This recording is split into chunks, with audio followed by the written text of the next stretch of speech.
Good evening, everyone, and welcome to another episode of Unscripted and Unchained RPG Review. I am Game Master Bloodworth, and as you can see by the graphics, today's video I'm making a return to my overview of Baptism of Fire. So this is a tabletop role-playing game, obviously set in Poland, so set in medieval Poland, which is really unique. I think because it's not something I've seen covered before, but it's something that you can expect coming from the RPG pundit who likes to mix real world historical settings with a fantasy bent to them. So really excited about digging into this even further. And initially, I was just going to do character creation from start to finish in one video, but it is remarkably in depth, and it's kind of surprising how you might anticipate. Well, this is an OSR game, and so the attributes and everything are going to be very very close to old school Dungeons and Dragons, particularly like D&D, BX, where the attributes rolls, and you'll see that the attributes rolls are just 3d6 in order and everything, and you would expect it to remain as simplistic as that, and yet it then goes into such detail of backgrounds and and professional skills and just layer upon layer of just added flavor to it. Let's say it that way.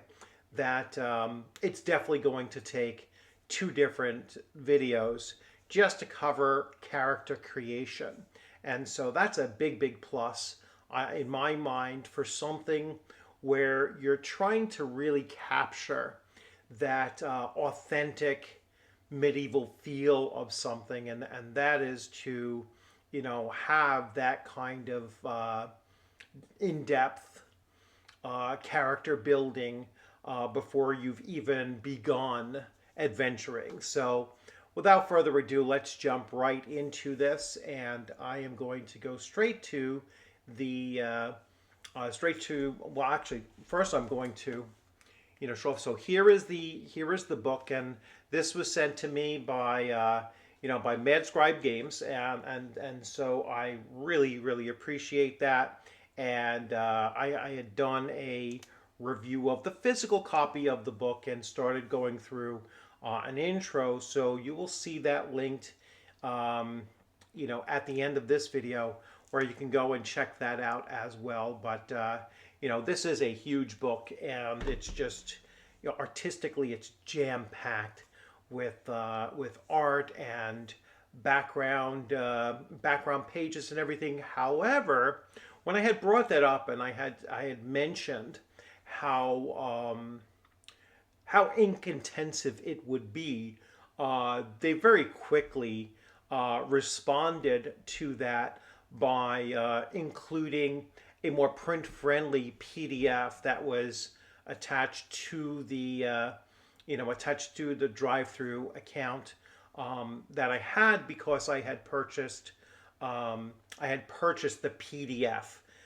because I wanted to do a really proper review, first of all, and second of all, I like to show that when I'm reviewing something, I have skin in the game too. All right, so I wanted to contribute towards the fact that I really do like this product, and so even though I got a review copy of the game, I wanted to back it as well, and so I purchased the PDF on top of that. So I'm reviewing this as objectively as I can, as fairly as I can, and that's what I do with all of my videos. I will point out where I have some disagreement with something, or if something's done that is not exactly to my taste.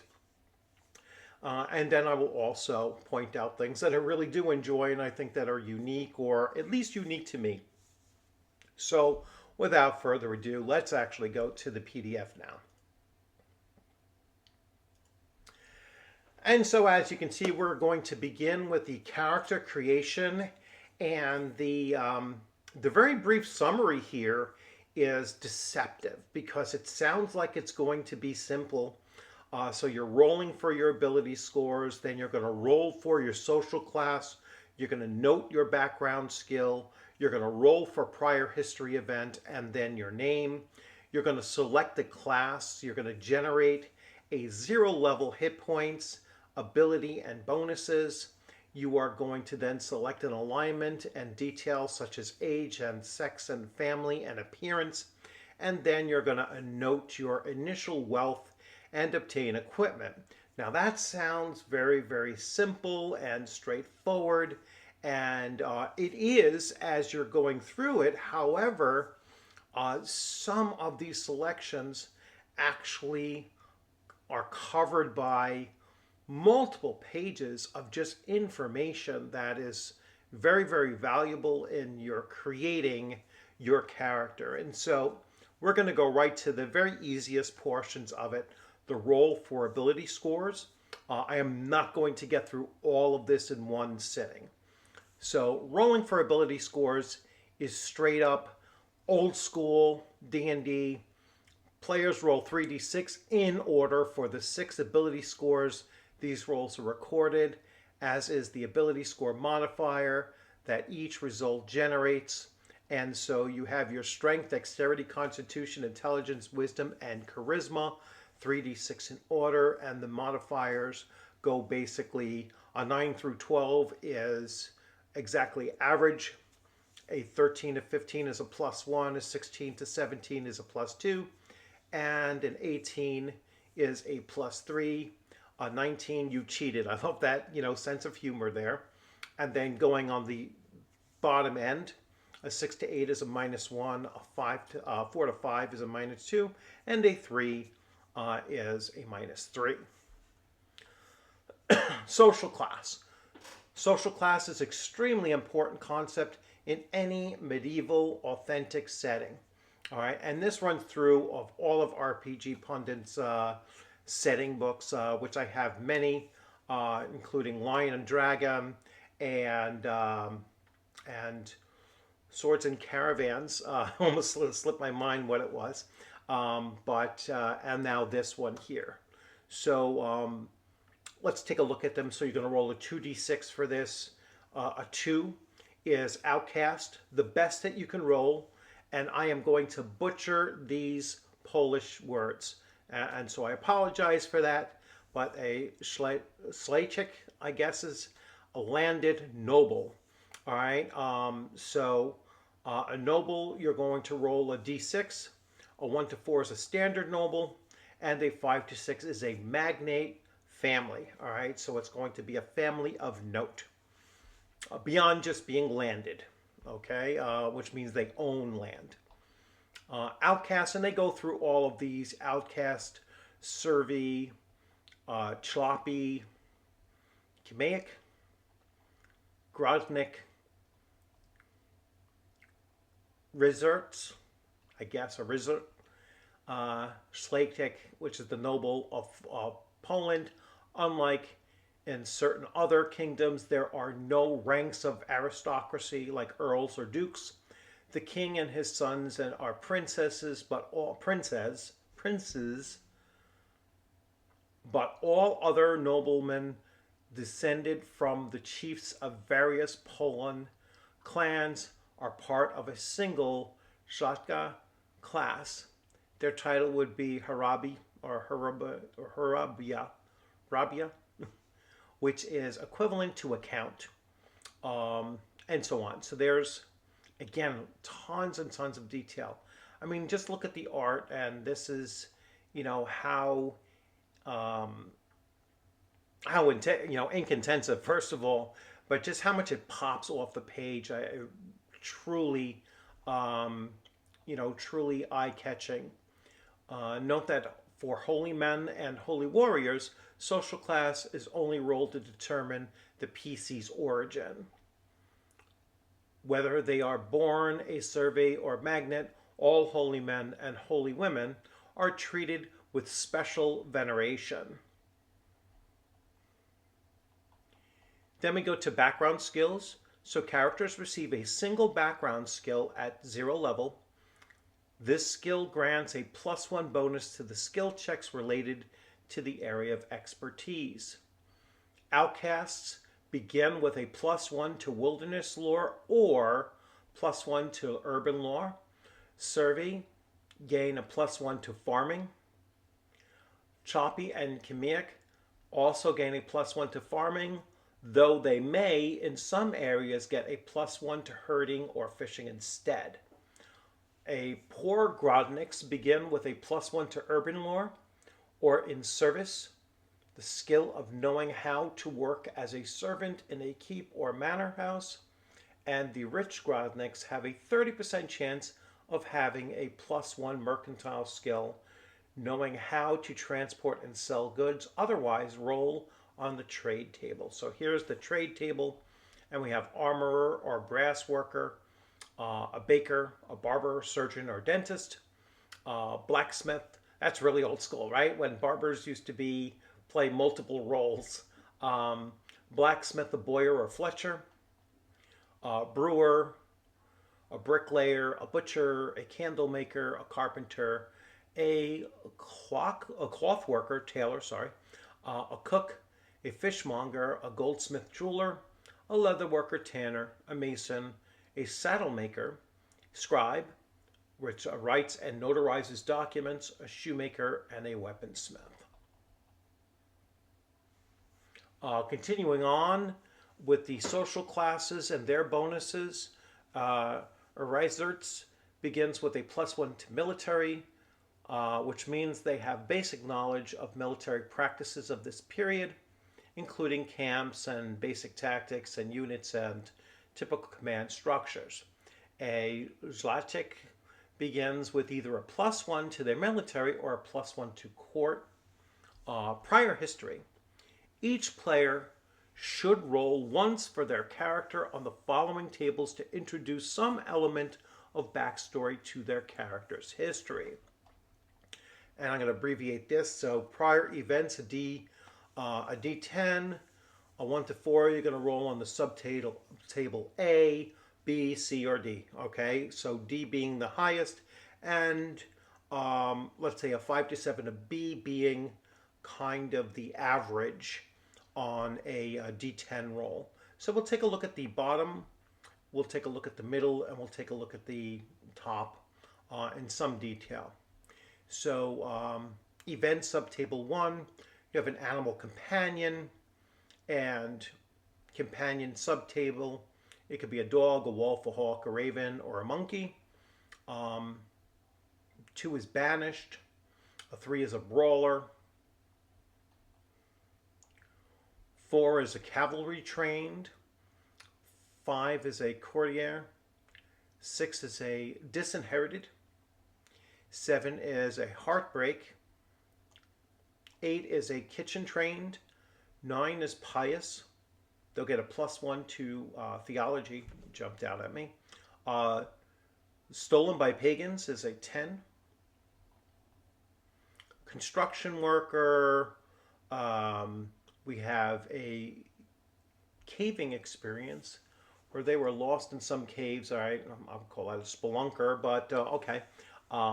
There's a rebel, there's a public service, there's I know a guy, so kind of like a contact, an important contact in their backstory. Lowly service, foreign ancestry, old family, accountant, a foundling. The PC is not the natural child of the parents that raised them. Okay. Subtable B is a conscript, encounter with chaos. I'm just jumping around now. Scandalous affair, a Machiavellian environment. Let's see what 20 is. Encounter with the undead. PC survived a particularly terrifying encounter with the living dead. All right, that's an interesting one. The PC has a +2 bonus to saving throws versus fear. Very cool. Events table C is auspicious birth at the very bottom, and let's see what jumps out. All right. Lost at sea, saved to the Lord, saved by a lord. Um, Beer soused. Has a strong taste for drink. They has a +2 bonus to saving throws related to resisting intoxication. Very cool. Um, Strange things that jump to my mind and that I see first.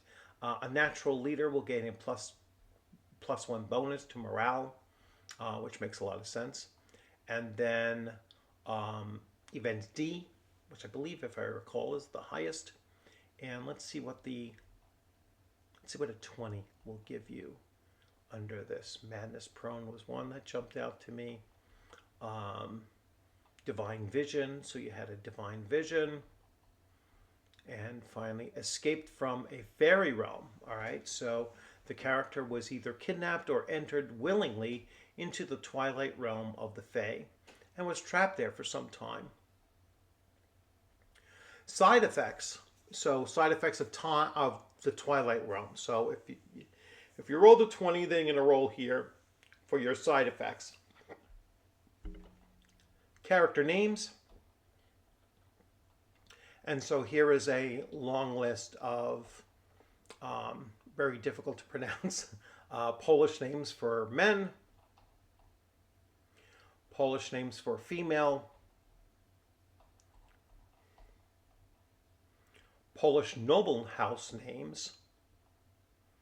And so here we have a number of names here. These names are used only by Polish nobility and are not names of individual families, but of houses, dom, of nobles connecting to each other.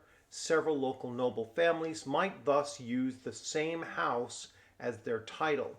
These families are often distantly related by blood, but not in all cases. Sometimes they are purely politically connected to each other. The title for a noble in Poland is hrabia, roughly equivalent to a count, and nobles will have a first name, a surname, often referring to their locality, and then a house name. For example, the hrabia Radomir of Wisław, House Abdank. All right, so that would be the entire name of this individual. hrabia is the noble connection. Radomir is the name of the person. Wisław is the location. And then finally the house, House Abdank. And you have the various houses here.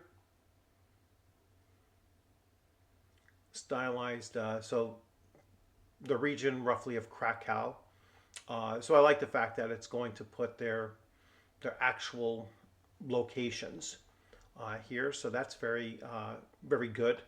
Gives you some context of where within Poland you would find these various houses. Then we get to selecting a class. All right, so players can select their own class with the following guidelines. To play an archer requires a strength of 7+ and a dexterity of 9+. To play a fighter requires just a strength of 9+. To play a holy man requires a wisdom of 9+. To play a holy warrior, wisdom of 9+ and a strength of 9+. To play a Skormotzi, requires a charisma of 9+. To play a thief requires a dexterity of 9. To play a witch hunter requires an intelligence of 9 and a strength of 9+.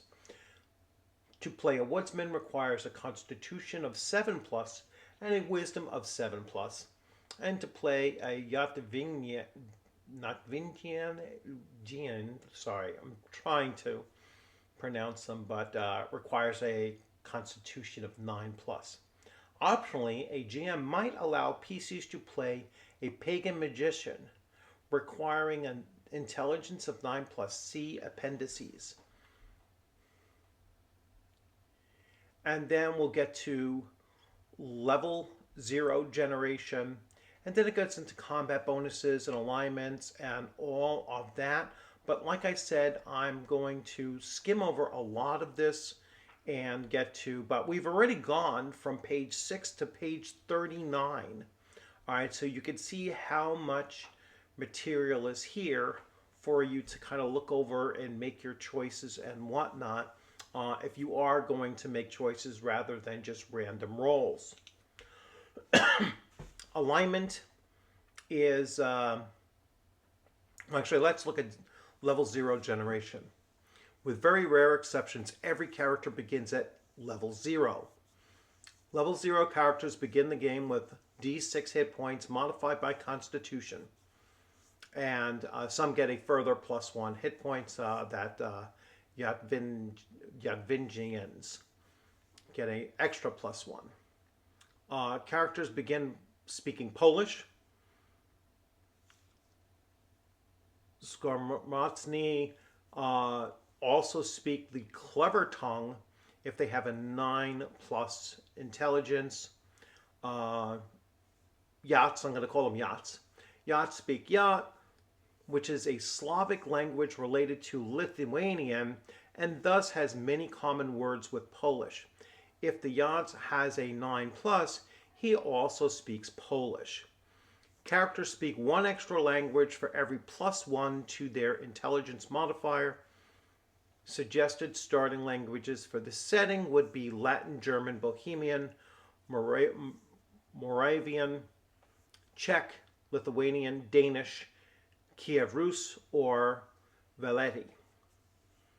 Much less common but potentially viable for magic users or holy men would be more distant ancient or alien languages like Old Germanic, Greek, Hebrew, Frankish, or language of the fairies, nature spirits, or dragons.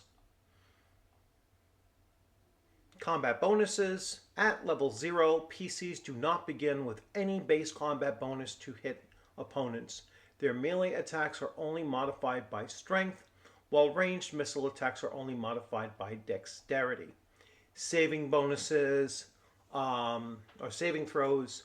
0 level characters start with a base save DC of 16, minus the value of their charisma modifier to reflect whether or not God or fortune favors you. That's really interesting. So I've never seen that before, and that's pretty cool.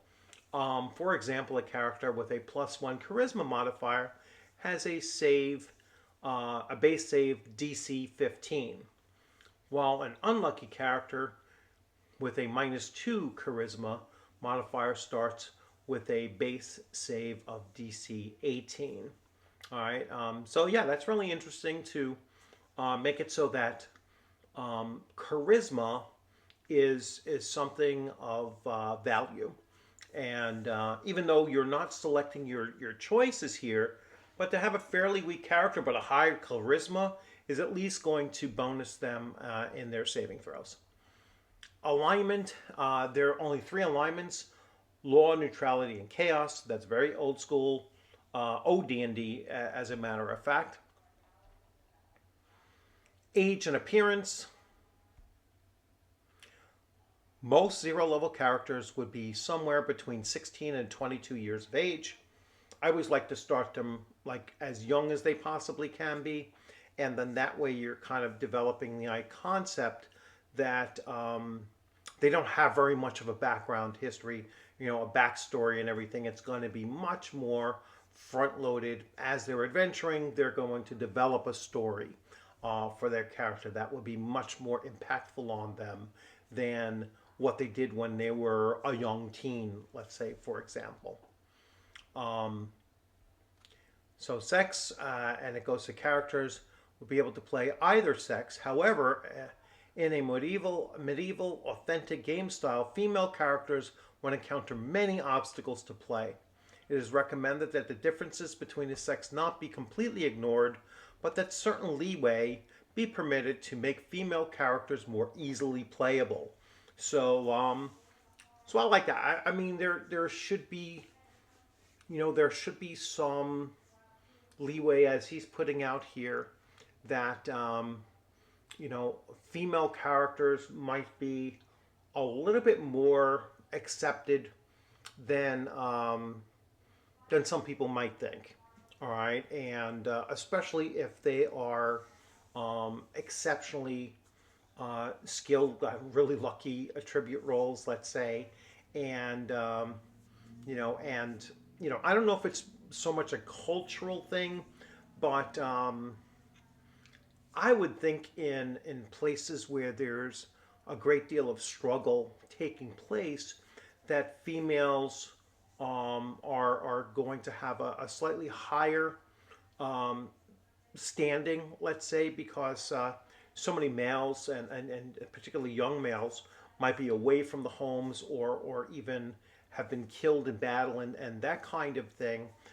Very much similar to like how you have like shield maidens in Nordic cultures, especially like the Vikings and things like that.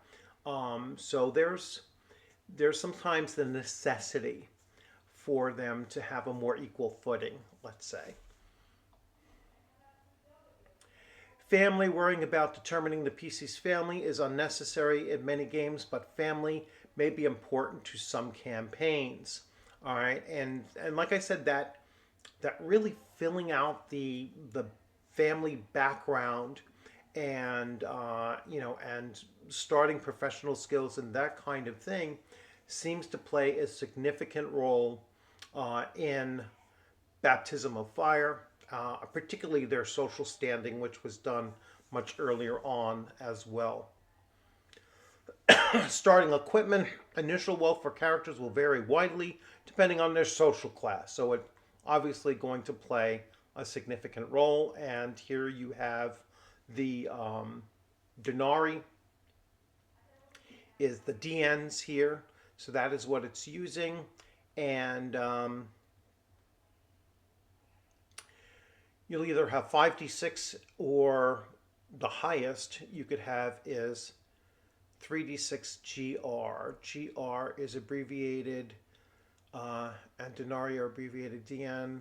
A GR, 240 denarii make up 1 GR. All right, so that's 240 times that. So that's huge. That's a huge amount of starting coin, let's say. Additional equipment, all characters begin the game with a dagger. Any character of outcast, peasant, Schlappy or Kamaic or Grodnik class will begin the game with a spear and padded armor if their class allows them to use it, if they so desire, and they may begin the game with a staff or club. Any class with at least 14 denarii to their name will begin the game with padded splint armor instead of padded. A member of those classes with a 20 DN to their name will begin the game with a short bow and 25 arrows. But if their character class is archer, they begin with a bow and arrows automatically. Any characters with a knightly background will start off with, let's see, a chain hubrik, a shield, and a sword of basic quality. I like that, where it says basic quality. That infers that there is going to be different quality levels for gear. So I'm looking forward to that as well. And so on and so forth. I mean, so obviously the richer they are, the better that they're going to have. Now we get into skill checks. In this game, you will not find a single defined list of skills. All skills, including actions based on bonuses granted by character class backgrounds or race, are checked by rolling a d20 and adding an ability score bonus to the skill bonus. If applicable, the base difficulty check or DC number that must be equaled or surpassed for success varies according to the difficulty of the task. So usually simple tasks are DC 10. tasks that are challenging are going to be a 15, and those that are exceptional are going to be a 20. Um, so fairly common breakdown. Um, 10 is for simple activities with relatively unlimited time. Difficulty is a DC 10. For something that's a simple activity, um, I probably wouldn't even have them roll it, to be honest with you. I would say I would convert this to an average task. Anything less than average, with a possibility of failure, that's an important failure, um, I would make that a 10. And anything below that is just something that you're going to be able to do without rolling. 15 is challenging, so that makes more sense. And exceptional is either an 18 or a 20. 20 is fine.